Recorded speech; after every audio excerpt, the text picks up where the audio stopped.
বাংলাদেশের স্বেচ্ছাসেবক লীগের সাংগঠনিক সম্পাদক ইফতেখারুল ইসলাম শুভকে গ্রেপ্তার করল পুলিশ। তার বিরুদ্ধে একাধিক মামলা রয়েছে, যদিও শুভর পরিবারের দাবি তাকে মিথ্যে মামলায় ফাঁসিয়েছে ইউনূস সরকার। বাংলাদেশের রংপুরে মহানগর স্বেচ্ছাসেবক লীগের সাংগঠনিক সম্পাদক ইফতেখারুল ইসলাম শুভকে গ্রেফতার করে পুলিশ। তার বিরুদ্ধে বৈষম্য বিরোধী ছাত্র আন্দোলনে অংশগ্রহণকারী ছাত্র জনতার উপর হামলা এবং হত্যা চেষ্টার অভিযোগে একাধিক মামলা রয়েছে। জানা গিয়েছে, চিওবাজার এলাকা থেকে শনিবার রাতে তাকে গ্রেফতার করা হয়। শুভ পরিবার জানিয়েছেন, মিথ্যা মামলায় গ্রেফতার করা হয়েছে শুভকে।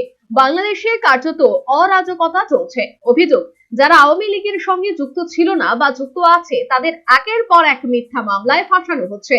অভিযোগে তীর ইউনূস সরকারের দিকে।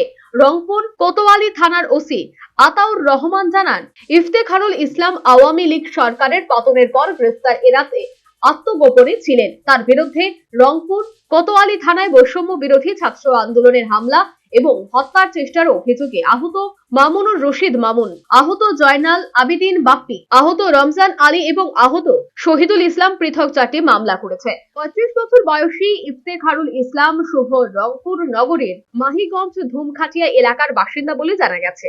Bureau report, news vanguard.